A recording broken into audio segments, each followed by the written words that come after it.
À quoi il sert ce téléphone? Au moment où on tourne cette vidéo, ça fait à peu près 2 semaines que j'utilise le Galaxy Z Fold 2, le nouveau smartphone pliant de Samsung. Et pendant ces 2 semaines, j'ai croisé quelques personnes de mon entourage qui ne sont pas, on va dire, dans la sphère des nouvelles technologies, qui ne sont pas des férus de technologie comme nous ici à Frandroid ou les personnes qui ont l'habitude de nous regarder. Et toutes ces personnes-là m'ont posé la même question: à quoi il sert ce téléphone? Et le moins qu'on puisse dire, c'est que c'est une très bonne question. Et attention, je ne suis pas en train de vous dire que j'ai pas la réponse à cette question, je dis juste que ma réponse, elle va être tout en nuances. En fait, dans cette vidéo, je vais pas vous proposer un test classique, parce qu'en même temps, ce téléphone, il n'est pas classique. Je vais plutôt essayer de me concentrer sur mon retour d'expérience et vous expliquer comment un smartphone qui se déplie pour avoir un grand écran et utilisé comme une tablette, qu'est-ce que ça a apporté dans ma vie au quotidien. Du coup, le voilà, le Galaxy Z Fold 2. Et franchement, il a plein de défauts, il y a plein de critiques qu'on peut lui faire dessus. Et en même temps, il est ultra enthousiasmant. La vision de l'avenir que nous montre ici Samsung, elle fait quand même bien kiffer. En fait, ce qu'il faut bien comprendre, c'est que la raison pour laquelle plein de gens se demandent à quoi il sert ce Galaxy Z Fold 2, c'est tout simplement parce que ce téléphone, il ne répond à aucun besoin. À la place, il va créer ce besoin et il le fait très bien. Je dois vous l'avouer, sur les premières 24 heures, les premières 48 heures d'utilisation de ce Galaxy Z Fold 2, j'ai surtout passé mon temps à déplier le téléphone par curiosité en fait, juste parce que j'aimais cette technologie, j'aimais cette innovation, je voulais en tout cas la découvrir et j'ai passé mon temps comme ça à le déplier, à le replier, voilà, pour m'amuser un petit peu et surtout aussi pour frimer dans le métro, dans la rue, essayer d'attirer quelques regards. Voilà, il fallait bien frimer, on a quand même un téléphone à 2020 € dans la poche. Plus sérieusement, ce que je voulais dire, c'est voilà, au début, on déplie le téléphone plus parce qu'on est intrigué par cet objet-là et ce n'est que petit à petit, voilà, progressivement, que l'utilité de ce grand écran c'est presque imposé à moi en fait. En fait, c'est devenu presque une habitude de déplier ce Galaxy Z Fold 2, que ce soit pour aller sur Twitter, regarder une carte sur Google Maps, regarder une vidéo sur YouTube ou tout simplement aussi consulter un site web. Le gain de confort par rapport à un modèle smartphone classique était tel que le geste d'ouverture du téléphone était quasi naturel. Un truc tout bête par exemple, ce week-end j'ai voulu faire un gâteau, du coup je suis allé sur internet chercher la recette qui m'intéressait sur le web et en même temps j'avais ouvert l'application de liste de courses, du coup j'avais les 2 applications comme ça qui s'affichaient côte à côte et le confort d'utilisation était 100 fois mieux que sur un smartphone traditionnel. Bon, j'abuse un peu sur le 100 fois, mais vous avez l'idée, c'était vraiment mieux. En plus de ça, Samsung a eu quelques bonnes idées pour améliorer l'affichage de certaines applications sur le grand écran et il faudra juste penser à activer cette option en allant dans les paramètres d'affichage avec un menu qui s'appelle, je cite, disposition de l'écran et zoom et en fait en allant dedans, vous allez tout simplement cocher l'option qui s'appelle consulter plus d'informations simultanément. Et en fait cette option elle va permettre quoi?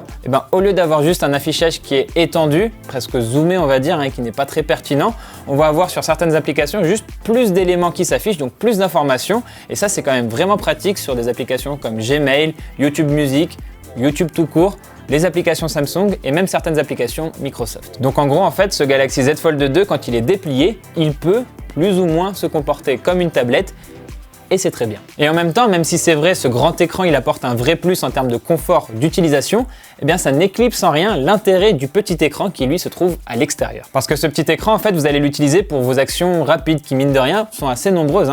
Répondre à un appel, répondre à un message, chercher une petite info rapidement sur le web, changer de musique ou juste changer un paramètre avec un raccourci. Tout ça, il n'y a pas besoin de déplier l'écran. En gros, il ne faut pas vraiment le voir comme un écran d'appoint que vous allez utiliser que de temps en temps comme ça, mais vraiment comme un écran de soutien qu'on utilise finalement assez régulièrement dans la journée parce que c'est une utilisation hybride qui est visée ici avec ce Galaxy Z Fold 2 et pas juste tout le temps avoir l'écran déplié. Parce que j'ai beau aimer ce grand écran du Galaxy Z Fold 2, il consomme quand même beaucoup d'énergie et ça c'est dû à un mode 120 Hz qui même s'il est adaptatif, reste quand même très gourmand en énergie et du coup si vous faites que utiliser le téléphone avec le grand écran, la batterie elle s'use hyper rapidement, mais si vous alternez un petit peu entre le petit écran et le grand écran, là ça reste relativement facile d'arriver jusqu'à la fin de la journée. Il faudra juste penser par contre à charger le téléphone avant d'attaquer la journée suivante. Bon alors là je dresse un joli portrait de ce Galaxy Z Fold 2, mais quand même dans ce retour d'expérience que je partage avec vous, je voulais souligner des points qui m'ont encore bien dérangé quand même. Le premier point ça va être l'épaisseur du téléphone parce que bon, quand il est déplié il n'y a pas de souci, on est sur un appareil assez fin, c'est même plutôt agréable à utiliser.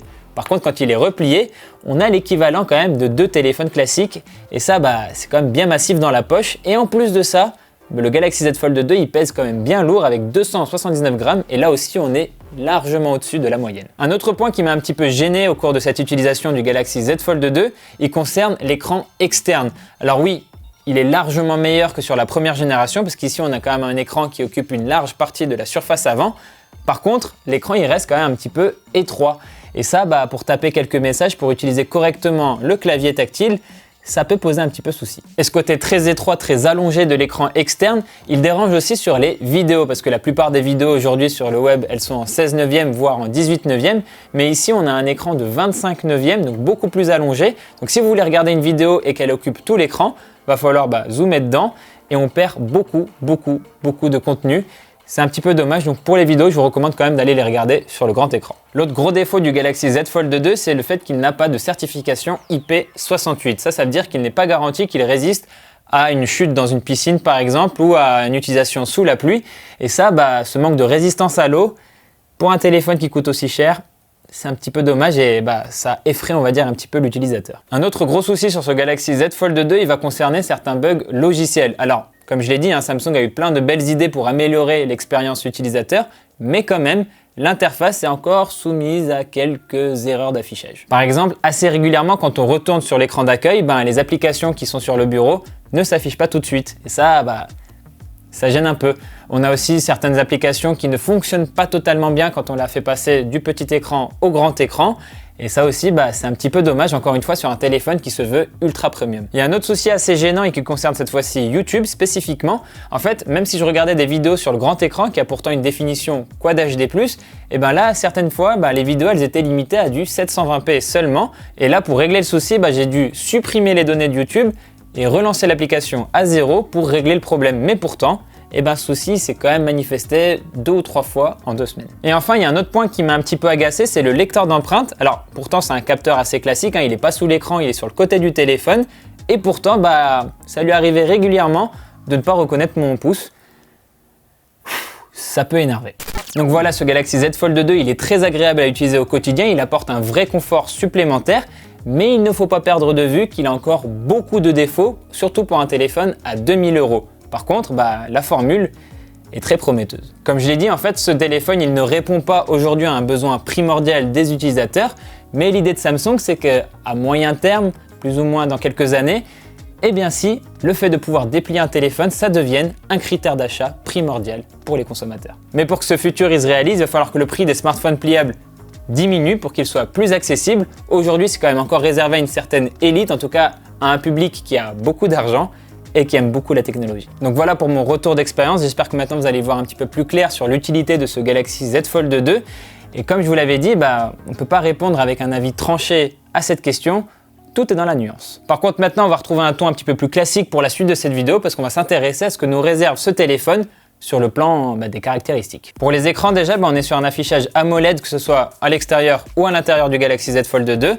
Pour l'écran externe, on a une diagonale de 6,2 pouces avec un affichage HD+ seulement. Quand on ouvre le téléphone, on se retrouve face à un écran à l'intérieur de 7,6 pouces avec un affichage QXGA+, et on a aussi un mode 120 Hz qui permet du coup d'avoir une utilisation plus fluide au quotidien. Sur Galaxy Z Fold 2, il n'y a pas de prise jack, il y a juste un port USB-C, mais on notera quand même la présence de 2 haut-parleurs, un en haut et un en bas. Et en ce qui concerne la qualité d'affichage de ces deux écrans, il n'y a pas de surprise, on a droit au savoir-faire de Samsung, du coup un contraste parfait, une très forte luminosité maximale et une capacité à afficher toute une panoplie de couleurs. À l'intérieur du Galaxy Z Fold 2, on trouve un Snapdragon 865+, c'est la puce la plus puissante de Qualcomm en 2020 et du coup vous en faites pas, une partie de Fortnite par exemple, vous allez pouvoir y jouer avec des qualités réglées sur Epic et en 30 fps très stable. Il faut aussi savoir que le téléphone il a 12 Go de RAM et un espace de stockage de 256 Go qui ne sont pas extensibles. Pour la partie logicielle, le téléphone il tourne sous Android 10 avec l'interface One UI. One UI qui, comme on l'a très souvent dit, on aime beaucoup mais qui là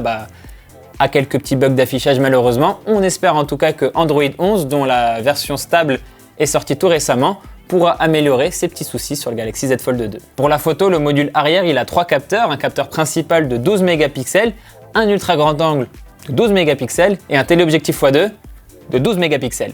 Je me suis pas répété, c'est pas une erreur, c'est à chaque fois 12 mégapixels. Et là, vous attendez pas à monts et merveilles, on est sur un niveau de téléphone haut de gamme de 2019. Et avec toujours cette patte Samsung, du coup on a des photos qui sont bien détaillées, avec une bonne gestion de la dynamique, mais qui sature beaucoup les couleurs. Pour les photos en faible luminosité, vous pouvez compter sur un mode nuit qui est quand même bien efficace, qui éclaire bien la scène. Et attention par contre sur les selfies, on a un capteur de 10 mégapixels sur l'écran externe et un capteur aussi de 10 mégapixels sur l'écran interne, mais à chaque fois les images qui en découlent, elles manquent un petit peu de pêche. Et petit détail sympa sur ce Galaxy Z Fold 2, si vous prenez quelqu'un en photo, vous pouvez activer un retour d'image sur l'écran externe pour que cette personne voit à quoi elle va ressembler sur la photo. C'est pratique aussi pour les selfies si vous voulez profiter de la qualité du module photo arrière. Sachez aussi que le téléphone il a une batterie de 4500 mAh et je vais pas me répéter, pour l'autonomie on en a déjà parlé un petit peu plus tôt dans cette vidéo. Je voulais surtout me concentrer sur le chargeur rapide de 25 watts qui est livré dans la boîte du téléphone et qui permet de récupérer 100% de la batterie en un petit peu plus d'une heure. À part ça, le Galaxy Z Fold 2 il est aussi compatible avec le réseau 5G, mais il ne fonctionne qu'avec une seule nano SIM à l'intérieur du téléphone. On peut aussi compter sur le NFC et sur le Wi-Fi 6 et d'ailleurs aussi le Galaxy Z Fold 2 est un très bon téléphone pour appeler, la qualité vraiment est parfaite. Samsung vend ce Galaxy Z Fold 2 au prix officiel de 2020 € en France et la commercialisation elle va commencer le 18 septembre,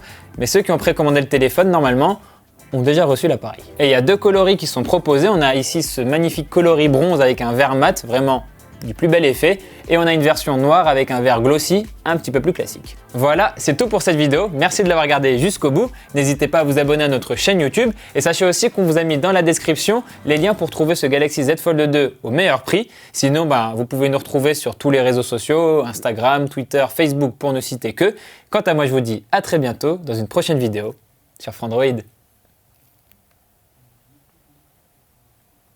Pas de vanne particulière à faire, je suis bien.